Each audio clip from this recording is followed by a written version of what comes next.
In today's video, I want to talk to you about whether or not you should get your real estate license as a wholesaler. Let's check it out.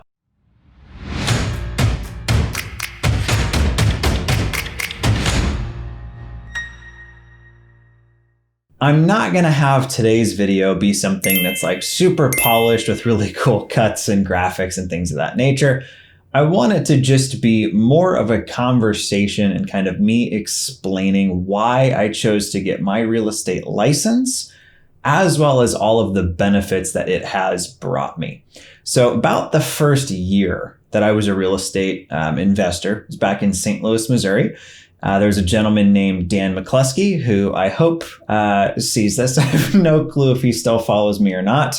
He kind of reminded us of one of the guys from Breaking Bad, but was just a super, super solid, supportive real estate broker that really wanted nothing other than to see us win and maybe make a little bit of money together. I don't know what this guy saw in me at the time, but I could be like, hey man, I've got this address. And I mean, it was like, he was like the comp fairy, which I could probably think of a more masculine title, but they would just like show up, all the tax info, all the ownership info, all the similar sales. It was like, wow, this is great. So that was about the first year and a half that I was in St. Louis. I mean, he even did some stuff like would go on appointments for us and take pictures. I mean, the dude was just extremely helpful. I honestly don't know that he ever represented us in a deal or anything that even financially benefited him, but definitely somebody who I have like a bit of a nod to in the reason that I'm here today. So fast forward to 2016, so that probably would have been like 2014, 15. My wife and I moved to Indianapolis. I had a business partner at the time, and we chose to kind of split ways. He was going to focus on St. Louis, and I was going to focus on Indianapolis. So I got to this new market.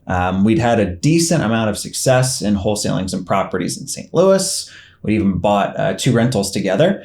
And I was like, well, I want to do the same thing that I was doing in St. Louis, but out here. So I got to Indianapolis, and as you can imagine, as kind of the like unproven new kid on the block, I wasn't really finding anybody that wanted to run comps for me and price properties and, you know, help me make offers and all that. So it was kind of all back on me. I still had a W-2 job at the time, or I think it was 1099 at that point. Like a lot of people who decide to go full time in wholesaling in real estate investing early on, I jumped ship way too soon. When I quit my W-2 job, I had, I think, $3,000 to my name and $3,000 a month in bills.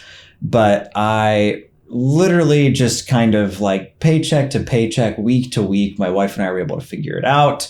I did cold calling for like credit card processing systems at one point. I did like business to business cold calling, live transfer stuff. I tried working for a car warranty company from home. I was kind of doing all of these odds and ends. And I was like, okay, look, I know real estate is where I want to end up. And really, I need to have MLS access, right? So I networked with kind of some like investment friendly realtors, but you know, nobody was like, hey, dude, who I've just met, here's my login, or let me set you up as an unlicensed assistant. An unlicensed assistant, realtors can have, it's either free or very, very cheap. Basically somebody under them who has full MLS access. If you're not licensed, it's kind of like the holy grail, but it's something people are pretty hesitant to just give out because they're kind of responsible for your actions at that point as well. And technically you are supposed to be their assistant, not some dude they met at a RIA. So while I'm kind of giving some credit where it's due in this particular video, my in-laws actually paid for my real estate licensing course. I forget which one I went through. It was one of the online ones, but as I've kind of alluded to, like, we were broke. There's not much that I get emotional about when it comes to my businesses, but that's definitely something that looking back on, yeah, I married their daughter, so they must have liked me and all that good stuff, but it was just kind of one of those gestures that I was not expecting that allowed me to accelerate my career as a real estate investor. So I slammed through the course material. Now, I'll be really blunt. My goal going into this was just to get licensed, just to have MLS access. And during the education portion to get licensed as a real estate, in Indianapolis, they call it a real estate broker, but that's kind of like a real estate agent or salesperson. And then they have a real estate managing broker, which is like a real estate broker in most markets. So if I say broker, I'm talking about basically the equivalent of being an agent in most markets. So kind of while I was going through this training, I was learning a ton. I'd probably already done 10 to 12 different wholesale deals. I owned some rentals. I'd been doing direct to seller marketing since day one, but I was really honestly pleasantly surprised about how much my understanding of real estate as a whole grew.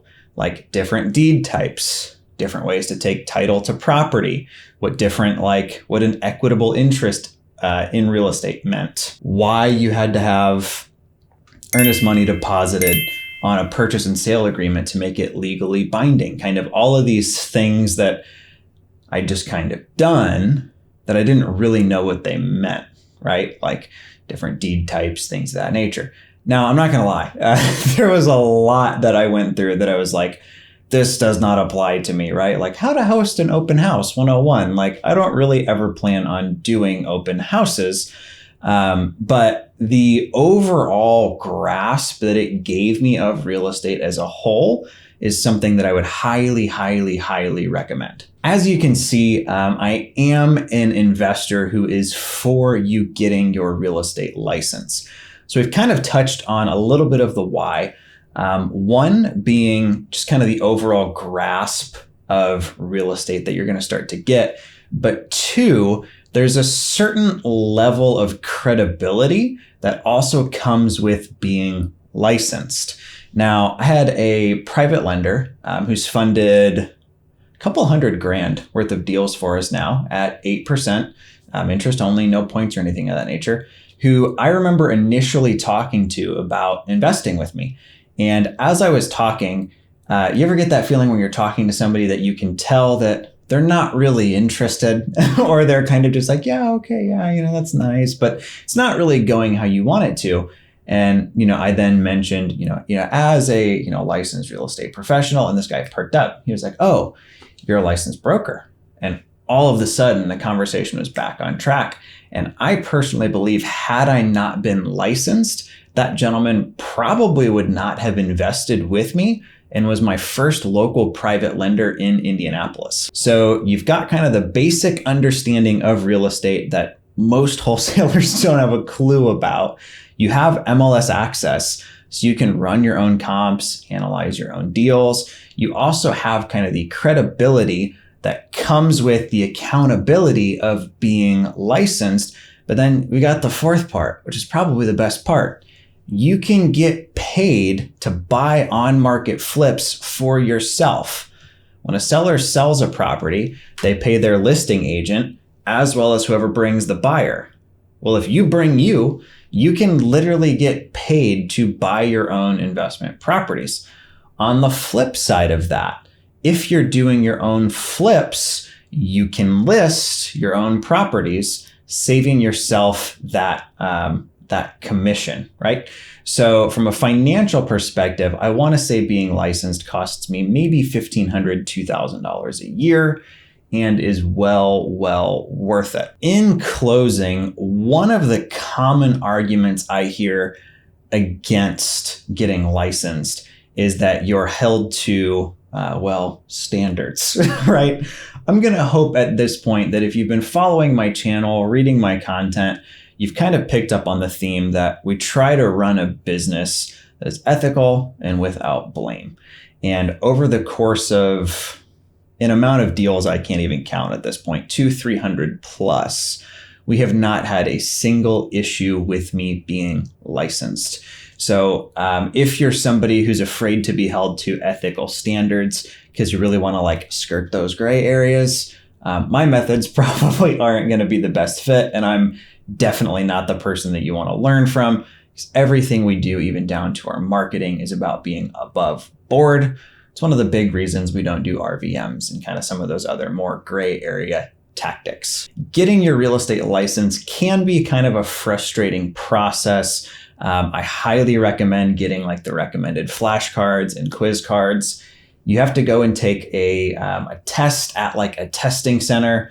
I'll level with you, I failed my first time, so don't get disheartened if you try and don't get it, but show up again, study again, and I promise getting licensed as a real estate investor will pay you dividends.